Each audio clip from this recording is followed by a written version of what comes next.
तरतुदीनुसार कठोर कारवाई करण्यात येत आहे। 7 मार्चपासून घरगुती आणि व्यावसायिक सिलेंडरमध्ये 60 रुपयांची वाढ केली अशी माहिती भुजबळांनी दिली।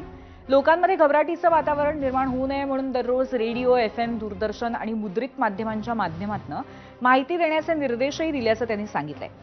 तसंच चुकीची माहिती देणाऱ्या माध्यमांवरती कारवाई होणार असंही त्यांनी सांगितलंय। जर गॅस पुरवठ्यामध्ये अडचणी निर्माण झाल्या तर कोळसा, रॉकेल यांच्यासारख्या पर्यायी इंधनांचा सरकार विचार करतंय असंही ते म्हणाले। या व्यतिरिक्त आणखीन काय माहिती दिली आपण पाहूयात। 7 मार्च 2026 पासून घरगुती व व्यावसायिक सिलेंडरच्या किमतीमध्ये पुढील प्रमाणे वाढ केलेली आहे।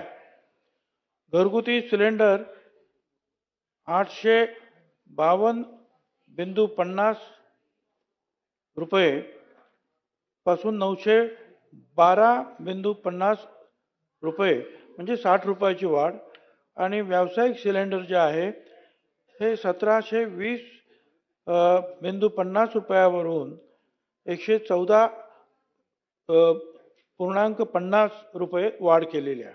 गॅस पुरवठ्यात केरोसिनचा भाव 61 रुपये प्रति लिटर।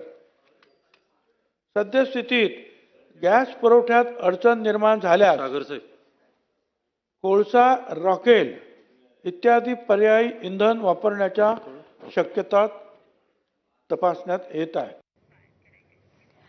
आता भुजबळांनी दिलेल्या या निवेदनामध्ये स्पष्टता दिसत नाही असं काँग्रेसचे आमदार नाना पटोले यांनी म्हटलं। तर एलपीजीच्या मुद्द्यावरती नाना पटोलेंसह महाविकास आघाडीचे नेते विधिमंडळामध्ये आक्रमक दिसत होते।